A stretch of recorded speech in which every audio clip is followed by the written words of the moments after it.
나를 신뢰하고 내 명철을 의지하지 말라. 너는 범사에 그를 인정하라. 그리하면 내 길을 지도하시리라. 하나님의 인도하심에 대한 오해가 있는 것 같습니다. 첫 번째, 인도하시나? 나를 구원하시고 나에게 지침을 주시고 그러면 그 지침대로 우리가 살아내 드리는 것, 이게 그 하나님을 섬기는 거라고 이제 생각하는 경우들이 있죠. 그러니까 마치 그 4대 성인이라고 하는 공자나 아니면은 뭐 석가, 그러니까 우리가 불교를 믿는 사람들하고 얘기를 해보면 그 석가모니가 깨달았던 바를 이야기했고 그 이야기한 것이 맞다고 생각해서 내가 그 석가모니의 가르침을 따른다는 의미로서 석가를 따른다고 말하지, 석가모니와 뭔가 인격적인 교제를 하거나 뭔가 오늘날도 말씀하시는 석가, 이런 개념은 아니거든요. 공자, 유교는 더더욱 그렇죠. 인으로 세상을 다스려야 된다. 옆 나라에서 쳐들어왔는데 무슨 말씀이십니까? 인으로 사람을 감화시켜야 된다. 그러니까 내가 지금 여기에서 무력으로 뭔가를 하는 게 훨씬 편하고 그 법으로 뭔가를 하는 게 훨씬 편한 때 내가 그 공자는 이렇게 해야지 된다라고 말한 것을 따를 거냐, 아니면 좀 더 손에 잡히는 걸 따를 거냐를 결정하는 것은 그 내가 할 일이지만 공자와의 인격적인 관계는 아니거든요. 그래서 그런 개념에 따르면 기독교에서 하나님의 인도하심은 좀 다른 개념으로 생각을 해야 될 것 같습니다. 그래서 하나님께서 이렇게 뭔가 지침을 우리에게 이미 주셨으니까 우리가 그 지침에 따라서 그 유교를 믿는 사람들, 불교를 믿는 사람들이 그 가르침에 따라 사는 것처럼 우리도 기독교의 가르침을 순종하면서 따라가는 이러한 개념으로서의 인도하심을 생각하다 보면 내가 하나님을 기쁘시게 해드려야 한다는, 내가 뭔가 하나님이 기쁘시게 할 만한 것을 잘 모아다가 하나님께 가는 것이 내 삶의 의미이고, 뭔가 하나님께서 심판하실 때 너는 뭘 벌어왔나?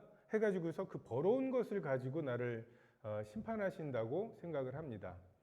갈라디아주의 같은 구원은 하나님의 은혜로 받지만 이제 살아가는 삶은 어쨌든 내가 나의 의지와 노력으로 하나님을 기쁘시게 해야 된다라는 생각을 하게 되기도 하죠. 그래서 예전에 그런 예화가 있었어요. 아버지가 자기 자녀와 좀 얘기도 하고 뭐 같이 뭔가 활동도 하고 막 이렇게 하려고 휴가 일주일을 냈는데 이 애가 달랑 밥만 먹고는 자기 방으로 들어가요. 그래서 아버지는 좀 서운하기는 했는데 너 뭐 하냐고 막 이럴 수도 없잖아요. 근데 나중에 이제 그 주 마지막 토요일 크리스마스 날 이 딸아이가 그동안 밥만 먹고 방 안으로 들어가서 곱게 뜬 그 장갑을 가지고 아빠한테 왔다고. 그러니까 이제 이 아이는 아빠가 아빠에게 크리스마스 선물을 주기 위해서 이제 아빠의 교제보다는 이제 아빠의 선물 만드는 일에 더 열심히 했던 거죠. 그래서 우리가 이제 어떤 그런 그 개념으로 그 하나님을 따르는 것, 하나님을 섬기는 것, 하나님의 인도하심을 받는 것을 생각하기가 쉽습니다. 또 하나 하나님의 인도하심을 생각할 때 좀 신비주의적인 게 있죠. 이사를 가야 돼? 말아야 돼?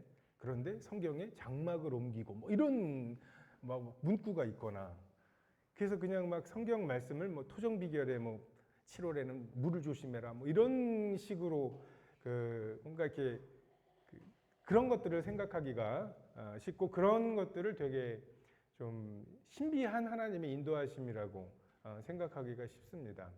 물론 하나님께서는 어떤 일들을 맡기실 때 그 일들을 감당할 만한 믿음과 어떤 확신을 주시죠.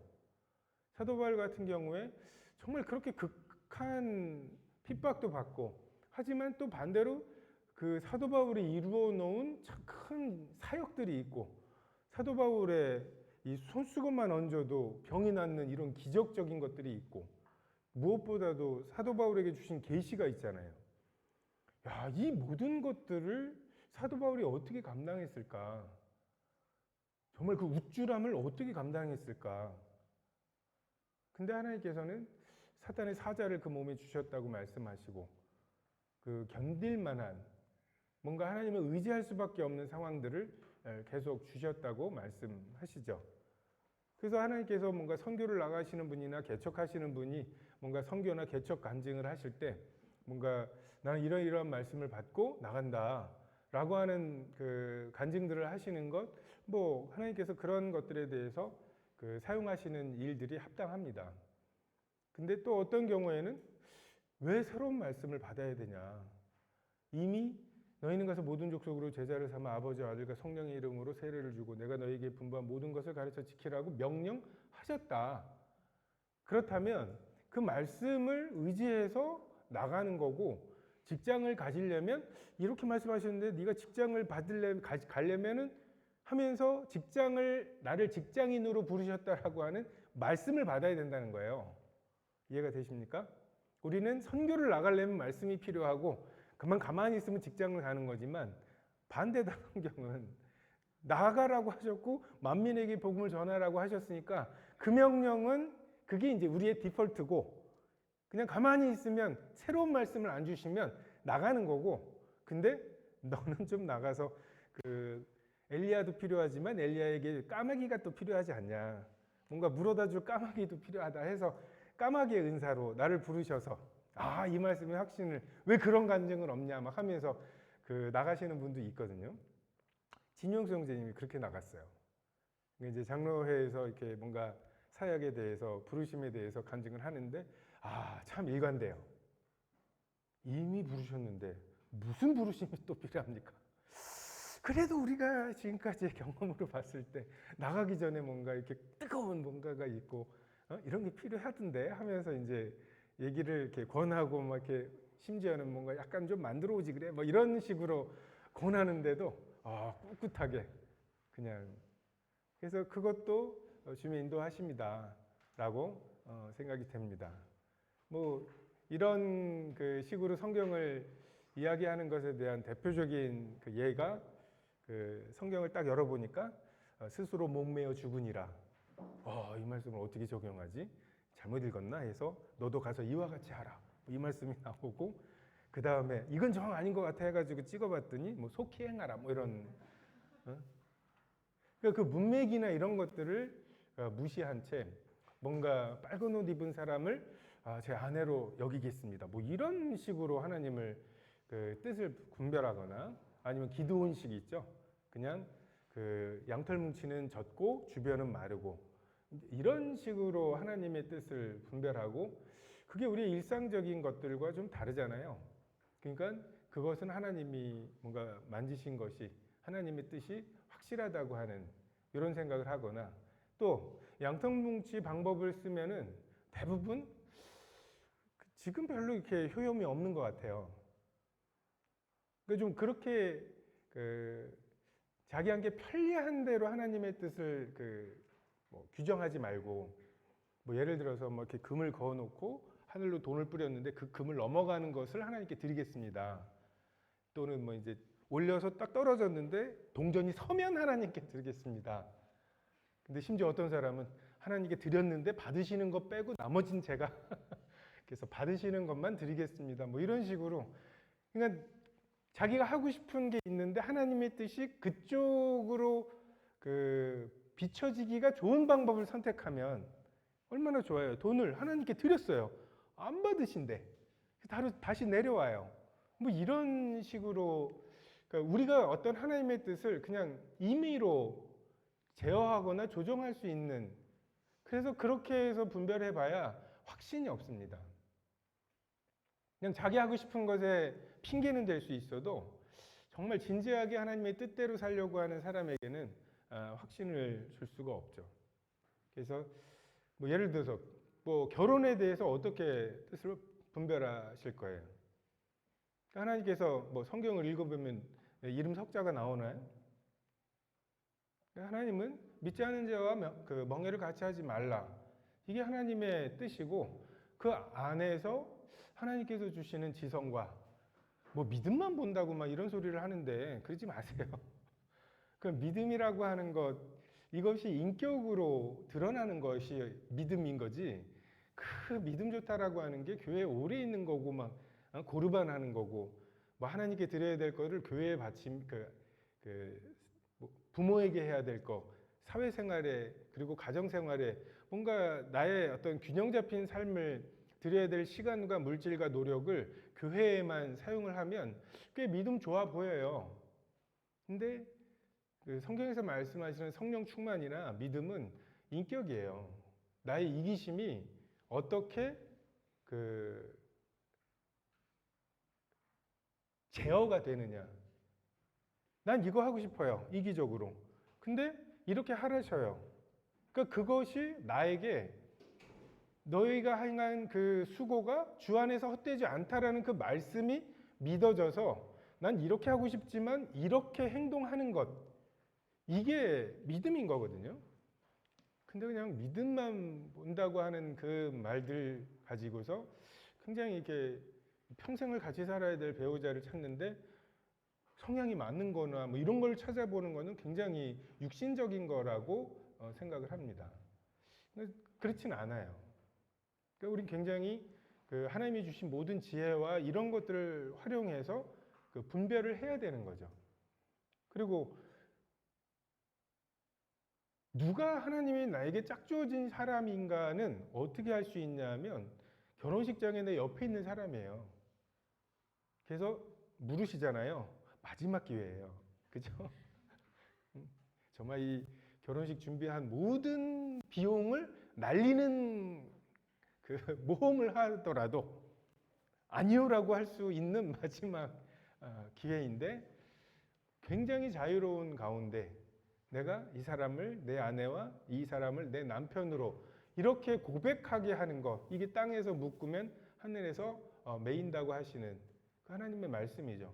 그 하나님은 정해놓으신 사람 잘 찾나 보시는 게 아니라 정말 우리가 우리의 자유로운 가운데 저 사람이면 그 남자면 여자면이라고 그 감정적으로 그 지식적으로 그 어떤 의지적으로 이게 하나님의 인도하심이거든요.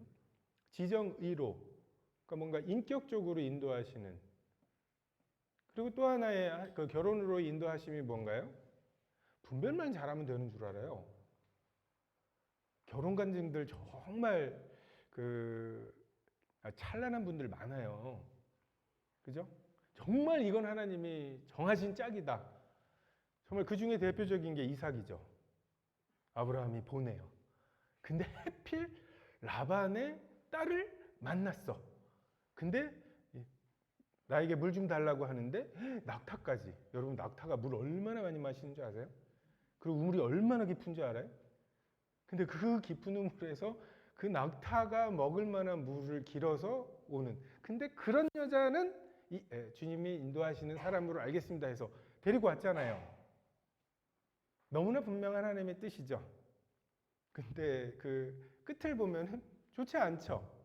우리는 뭔가 하나님의 뜻대로 하면은 자동적으로 그 행복하게 오래오래 살았더래요라고 될 줄 알고 반대로 행복하게 오래오래 살지 못하는 것을 잘못 분별했나 보다라고 생각을 합니다. 결혼에 대한 하나님의 가장 주요한 인도하심과 뜻은 매일매일 교회가 그리스도께 순종하듯이 그리고 그리스도께서 교회를 위하여 자신을 주심같이 이게 결혼에 대한 뜻인 거죠. 뭐 서울대 원서 쓰는 게 어려워요? 진학사 들어가가지고서 서울대 7만 원 내면 되잖아요? 그죠? 서울대 가는 것도 어렵진 않죠? 그죠? 어디 낙성대에서 내려서 가는 게 낫죠? 그죠? 우리가 서울대 원서를 쓴다 뭐 이런 것을 할 때 마치 고3 때 그 원서 쓰는 그 주간의 결단의 문제라고 생각을 해요. 아니죠. 고등학교 1학년 들어오면서 아니면 그 훨씬 전부터 내가 하루하루를 어떻게 지낼 것이냐가 하루하루의 인도하심이 쌓여서 그것이 완성이 되는 거죠. 결혼에 대해서도 이 결혼만큼 진검승부가 없어요. 아닌 척 할 수 있어요. 다른 결정들은. 아우 나 짜장 먹고 싶은데 얘가 짬뽕 먹는다니까 짬뽕 2개가 더 빨리 나오겠지. 뭐 이 정도면 충분히 짬뽕으로 선택할 수 있어요. 내 속마음과 다르게. 근데 결혼은 돌이킬 수 없고 너무나 오랫동안 영향을 끼치는 거기 때문에 그런 척 할 수가 없어요. 거기선 진짜 나의 가치관이 나와요. 근데 그 가치관은 어떻게 형성되나요? 그 결혼하는 주간? 그걸 결정하는 그 시간? 그때 요런 가치관들을 잘 장착을 해가지고서 안 돼요. 그게 우리의 하루하루가 주님 앞에서 다루어지고, 그래서 주님이 기뻐하시는 게 나도 기쁘고, 그 주님이 뭘 원하시는지를 지식적으로 알고, 근데 지식적으로 아는데 나는 이걸 더 원하고, 이것 때문에 고민하고 갈등하다가, 그래, 그 주님을 위해서 결정해보고, 그렇게 결정했을 때 주님이 주시는 기쁨이 있고, 나를 사랑하는 자가 내 계명을 지킨다고, 그리고 내가 그와 함께 할 거라고, 그에게 나를 나타낼 거라고, 이런 어떤 사이클이 있죠. 영생의 사이클이 있죠. 주님이 주님을 계시하시는. 그래서 그런 것들이 조금씩 쌓여서 주님과 나의 지정의가 조금씩 일치가 되는 거죠.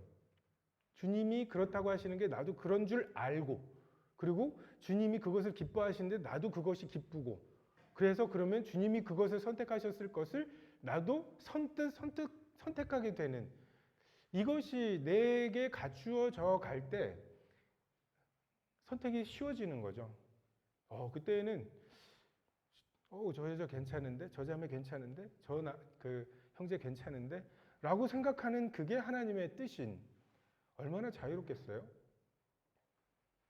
우리가 이런 하나님의 인도하심에 대해서 지나치게, 그러니까 계속 하나님의 그런 인도하심, 나의 어떤 인격을 다루시는 그런 인도하심을 무시한 채 살다가 큰 결정 앞에서 다음날 결정해야 되는데 이 인격을 만들어내려고 하다 보면 굉장히 버거운 거죠.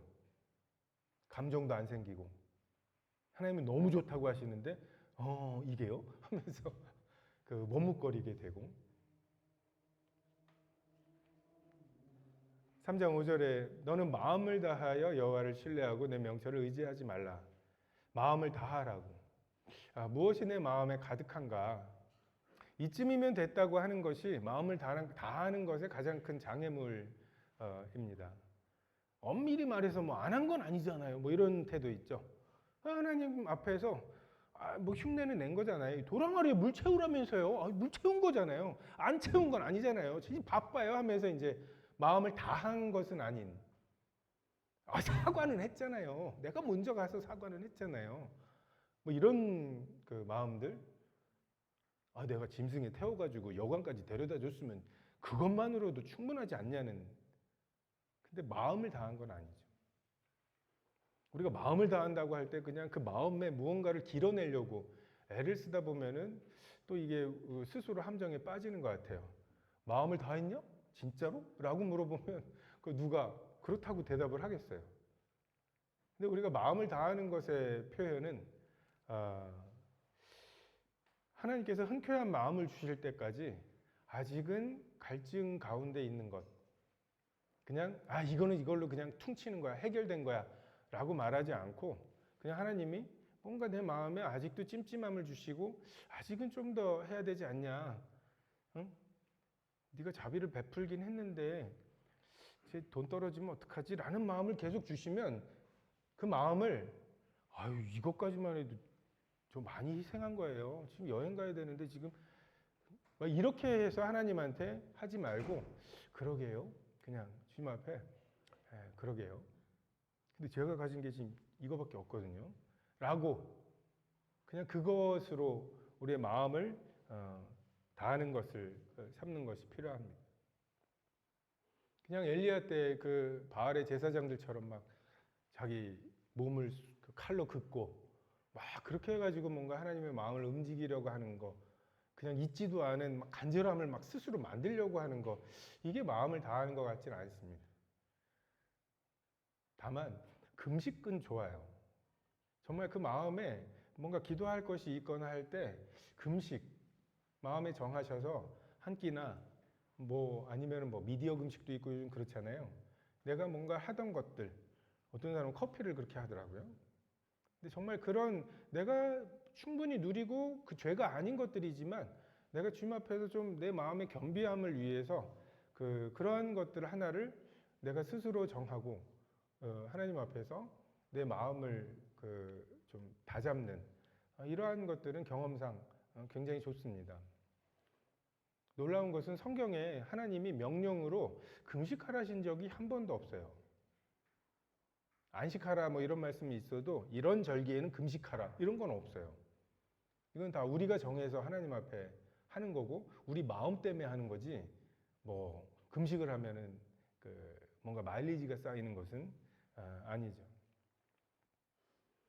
그래서 하나님을 신뢰하기 위해서 우리가 마음을 다해야 하는 120년을 들여서 방주를 지어야 되는데 아니 배를 만들려면서요 만든 거예요? 배예요? 하면서 그냥 다하지 않은 그런 마음 이게 이제 하나님의 인도하심을 받을 마음이죠. 하나님이 세미하게 말씀하시는데 우리의 마음이 이렇게 소진되지 않으면 우리 마음에 아직 높아진 것이 있으면 그리고 내 명철을 의지하는 게 있으면 이게 너무 시끄럽게 해요. 내 명철을 의지하는 게 내가 의지할 수 있다고 생각하는 것들 있죠? 이게 너무 시끄럽게 말을 해서 주님이 세미하게 하시는 그리고 세미하게 건드리시는 우리의 감정들 이런 것들이 잘 건드려지지 않는 이런 것들이 있죠. 그래서 하나님께 대한 신뢰, 여호와를 신뢰하라고 하나님의 길은 우리의 길과 전혀 다르죠. 그러니까 한 번도 같았던 적이 없는 것 같아요. 그래서 우리가 하나님의 인도하심을 받아야 되는 필요가 있죠. 우리가 우리 속에 있는 것을 길어다가 이런 거 하나님 없으시죠? 라고 드릴 만한 게 없다니까요. 그래서 그 하나님이 받으실직한 제사조차도 뭔가 이 제물조차도 하나님이 인도하셔서 우리 속에서 길어내시는 이것이 필요한 거죠.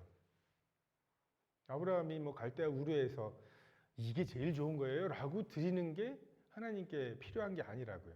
하나님이 떠나라시면 떠나고 머물라시면 머물고 이것이 필요한 거죠. 왜 그런 일들을 경험하는지 우리가 다 알 수 없을 때가 있어요. 제가 최근에 그 학교에서 이제 지금 물리학 연력학 제2법칙을 가르치는 때예요.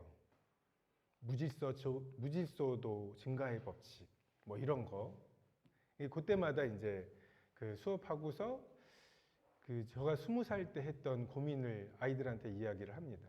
목사님 아들이었는데 그래서 어렸을 때부터 들어가지고 그냥 믿음인 줄 알았는데 제가 딱 20살 재수하고 대학교 들어가기 직전에 내가 태국에 태어났으면 불교 믿었을 거고 사우디에 태어났으면 이슬람 믿었을 거 아니야.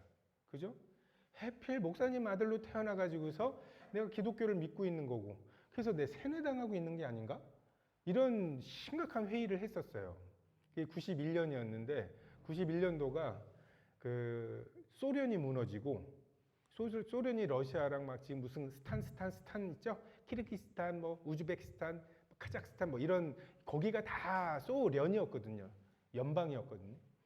그 나라들이 다 진짜 그러리라고 기도는 했어요. 우리가 80년대 내내 저 철의 장막이 무너져서 자유롭게 복음이 들어갈 수 있게 해주시고 기도는 했거든요. 그렇게 일어나리라고는 생각을 못했어요. 근데 그렇게 무너지는 걸 보면서 하나님 위대하시다? 뭐 이렇게 된 게 아니라 저게 무너지네? 전 진리가 무너지는 느낌이었어요. 절대 안 변할 것 같은 게 무너졌거든요. 근데 제 개인의 생활을 보면 구원받은 성도는 거룩하대. 근데 내 삶은 거룩하지 않아요. 근데 이 목사님 아들이라는 직업이 교회에 와서 그 얘기를 못해. 도처에 뭔가 아버지한테 들어갈 것 같아서 혼자 이걸 끙끙 앓다가 내 삶의 모순이 어떻게 보면 성경이 진리가 아니어서 그런 게 아닐까? 내가 진짜 세뇌당한 게 아닐까? 이런 생각이 들었고 그러고 나서 보니까 와, 내가 믿고 있는 게 너무 허술한 거예요. 내가 믿고 있는 하나님이 계시다, 하나님 본 적 있나? 없어요. 정말 그제서야 이제 그 믿지 않는 사람들이 나에게 했던 수많은 말들이 이해가 되더라고. 본 적 있어? 없더라고요. 뭐 경험했냐고 하는데 뭐 기도의 응답을 뭐 그거 우연으로 다 설명할 수 있고, 그리고 성경 무엇보다도 성경을 믿고 있는데 성경이 사실이라는 사실을 성경에 사실이라고 써 있어. 야, 이 전형적인 순환 논리의 오리죠. 응? 내 말은 사실이야. 왜냐하면 내가 말했으니까. 뭐 이런 말이잖아요. 근데 성경을 안 믿기로 생각해 보고서 보니까 내가 믿고 있는 모든 것의 근거가 아무것도 없는 거예요. 그래서 공평한 저울, 하나님이 계실 법한 것과 그렇지 않은 것을 올려놔 보고 그것을 가지고 믿을지 안 믿을지를 정해보자. 저는 지금 믿지 않는 사람들이 하나님이 계실지도 모른다는 그런 생각이 들어올 때 그 마음이 얼마나 혼란스럽고 두려울지를 정확히는 몰라도 알아요.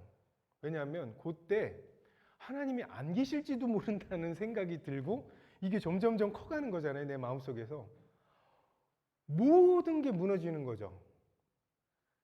내가 그 믿음이 생기고 나서 안 계실 거라는 믿음이 확실히 생기고 나서 교회를 계속 다닐 수 있을까? 교회에 와가지고서 예배 시간에 그렇게 앉아 있을 수 있을까? 내가 이런 관계들, 믿는 사람들과의 관계를 믿는 척 하면서 유지할 수 있을까? 못 하겠는 거예요. 그래서 굉장히 그때 심각하고 나름은 치열하게 생각을 해보다가 제가 딱 걸린 게 연력학 제2법칙이었거든요. 왜 웃지?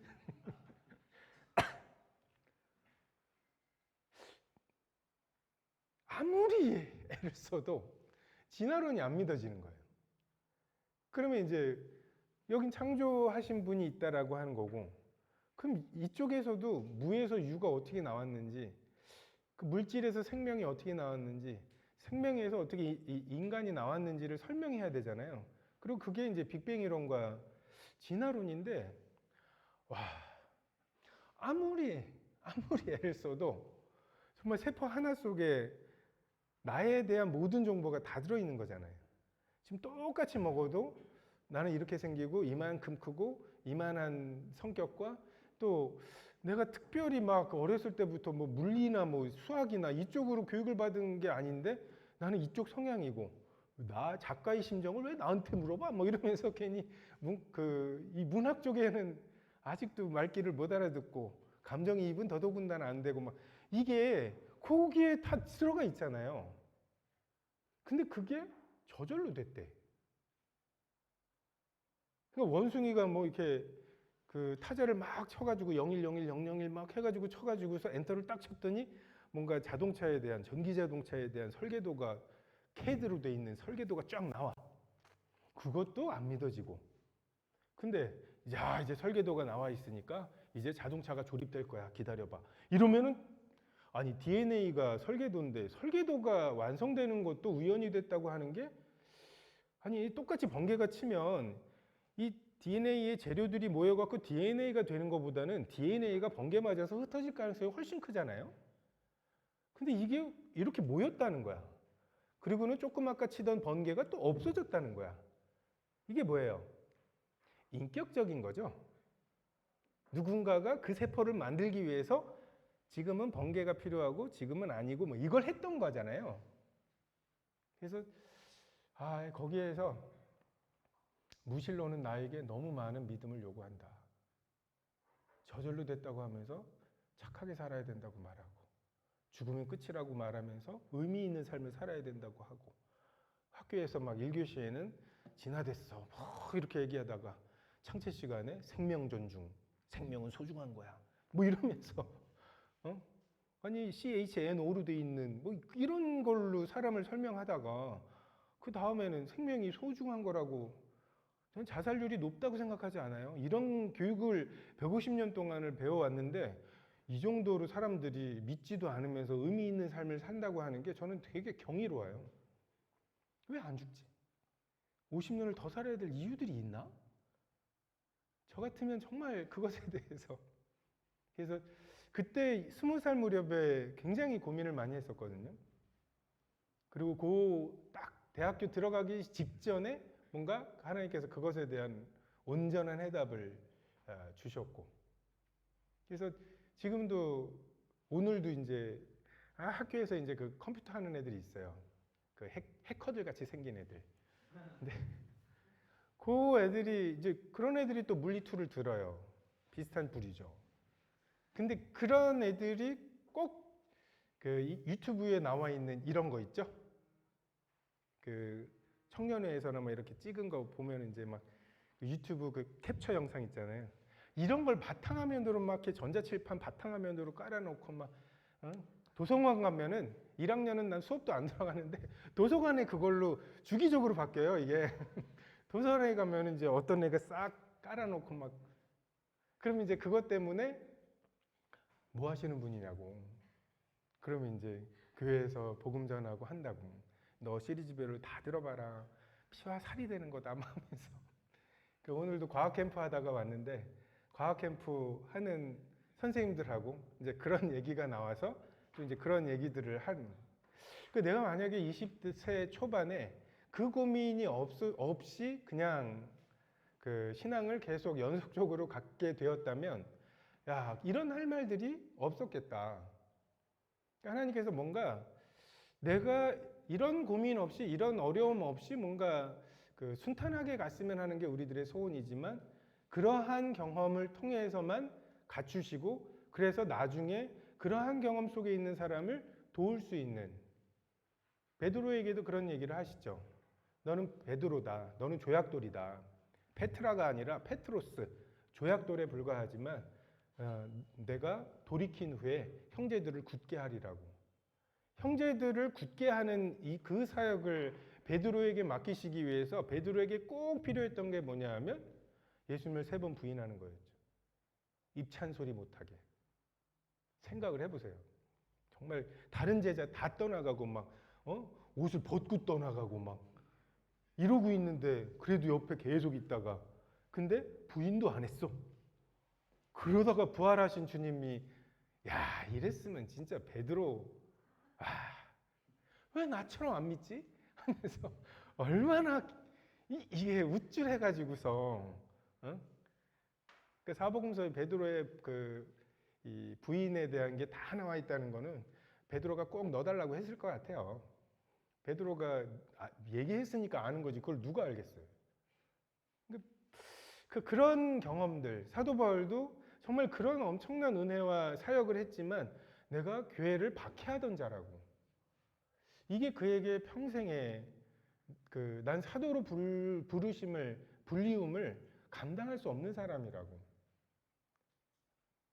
정말 지우고 싶은 그런 경험들, 근데 이게 우리를 하나님 앞에서 겸손하게 만드는, 그게 하나님의 인도하심이죠.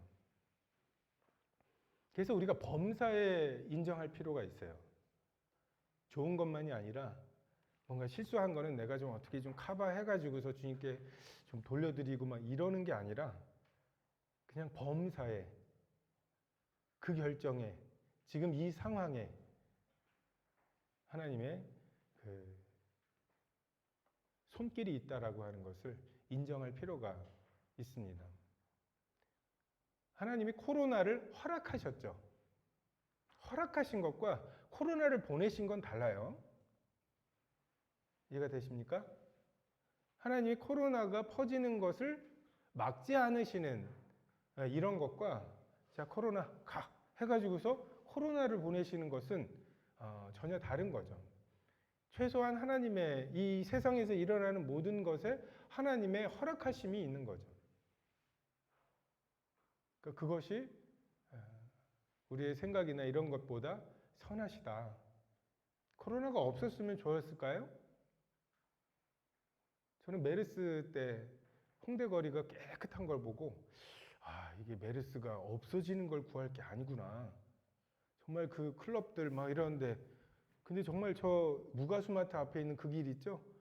거기가 토요일에도 차가 다닐 정도로 텅텅 비었거든요.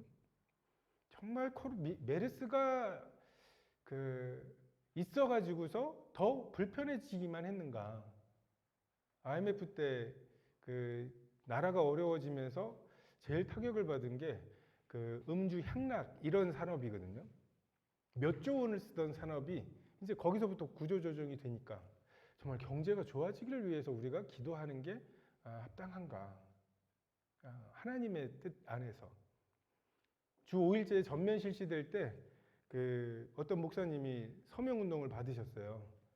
6일은 일하라고 하셨다. 주 5일제 반대. 저건 좀 넘어갔다. 주 5일제에 대해서 저건 아니다. 라고 생각을 했는데 주 5일제가 대해서 정말 경건해졌나요? 우리가? 생각해 볼 필요가 있어요. 선해 보이는 게 진짜 선한 건지 여부에 대해서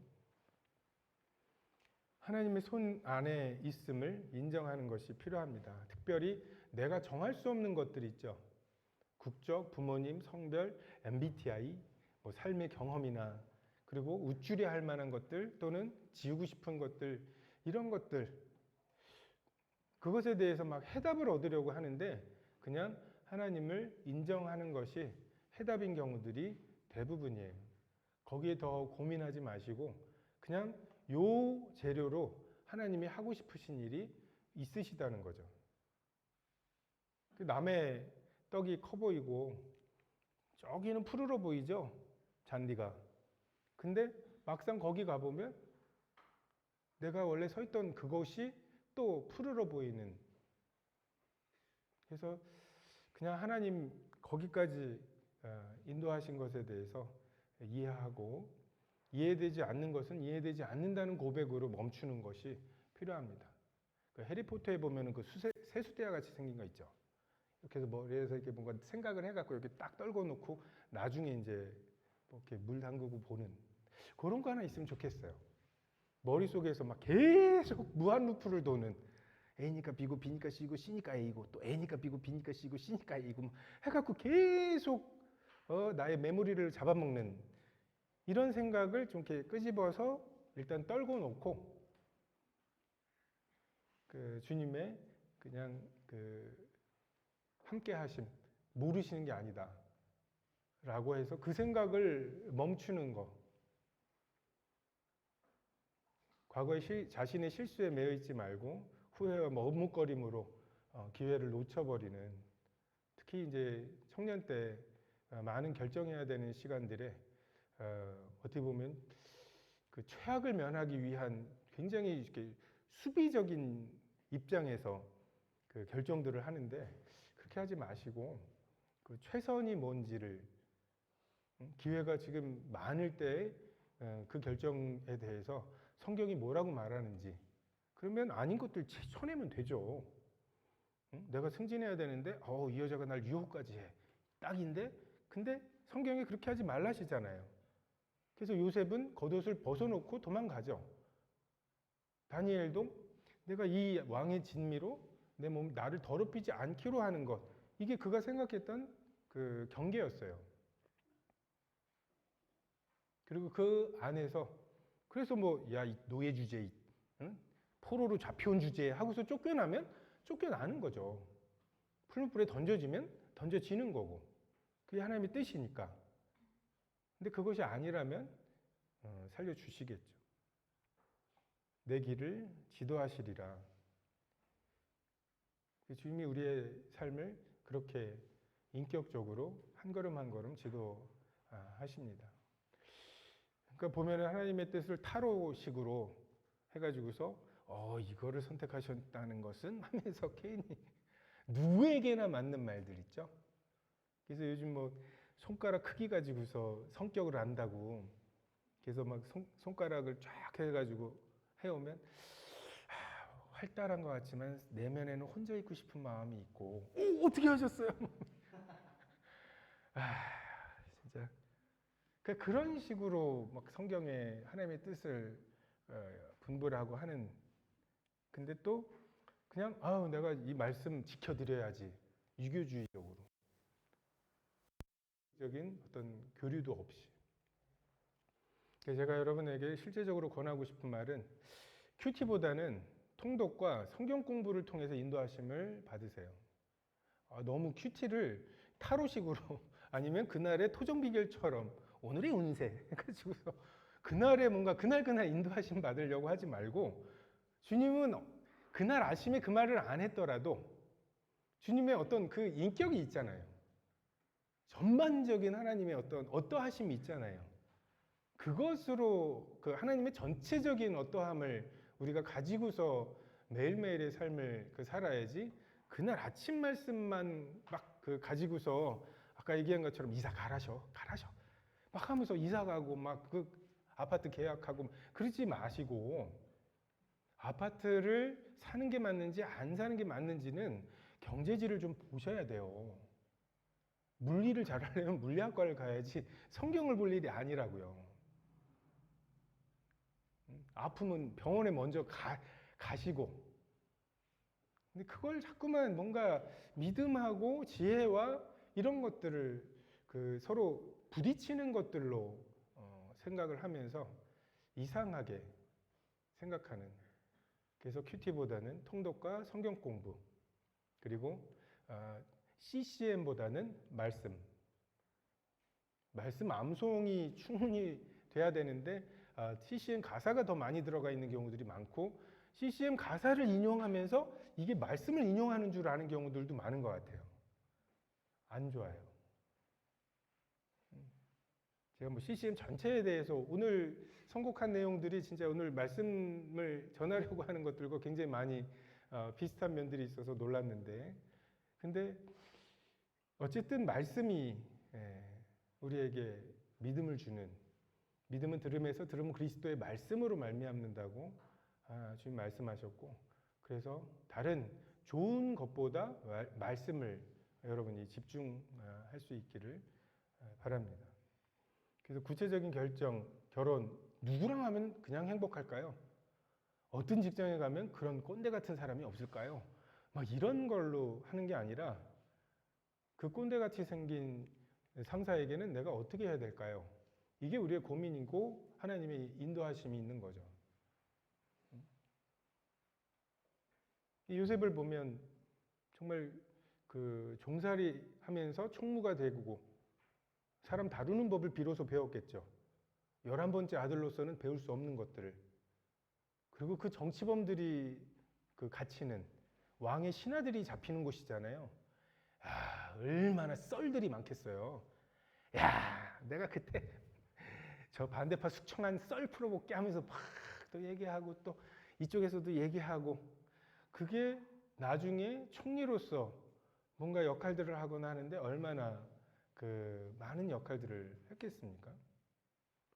갖추어 가게 하시는 그것에 대해서 내 거 아니죠. 우리는 아기를 둘로 가르면서 38년 된 병자에게 안식일을 강요하면서 또 예수 그리스도를 십자가에 못 박으면서 하나님의 인도하심을 받는다고 착각할 수도 있는 그런 사람들입니다. 그러니까 우리가 하고 있는 것들에 대해서 진짜 하나님의 뜻인지 이걸 어떻게 알 수 있을까요? 하나님께서 우리 지체로 부르셨죠. 그러니까 어떤 사람은 자기가 이걸 하고 싶어요. 근데 이거를 얘기하면 못하게 할 사람들이 많을 것 같아. 그래서 얘기를 안 하고 난 하나님만 들어 뭐 이러면서 그거 아닌 거예요. 그 이단들이 그런 거죠. 아무한테도 얘기하지 마. 그걸 말하는 순간 그 사탄의 무리들이 너에게 뭐 할 거야 하면서 아무도 얘기를 못하게 그 내부에서만 얘기를 할 수 있게, 그리고 외부에서 얘기하면 핍박받는다 생각하고. 근데 하나님은 몸으로 부르셨고 지체로 부르셨기 때문에 뭔가 하나님이 귀가 들려요. 아직 눈은 안 보이는데 귀가 나 이거 들린다고 얘기할 때, 그것을 이야기할 때 하는 순간 나는 아직 안 보이지만 그게 주님의 뜻인지 나도 조금 뭔가 보인다라고 하는 공감과 공감이 늘어나고, 그렇게 해서 그게 교회의 어떤 하나님의 음성이 되고, 그러면 정말 확신 가운데 각자의 믿음의 분량과 은사에 따라서 인도하심을 받는 거죠. 하나님이 우리 인도하시는 거 멋있으라고 인도하시는 게 아니에요. 교회를 위해서 인도하시는 거지. 은사를 주시는 것도 교회를 위해서 주시는 거고, 그래서 그런 우리가 그 주님의 인도하심에 대해서 오해하고 있는 많은 것들, 그리고 이 중요한 하나님의 뜻을 분별하는 방법, 이게 나중에 결혼을 결정해야 되는 전날에서야, 그러니까 중요한 일이 긴급해지면 안 되죠. 우리의 삶에 중요한 것들은 절대로 긴급해지지 않도록 하는 것이 우리의 지혜입니다. 기도하겠습니다.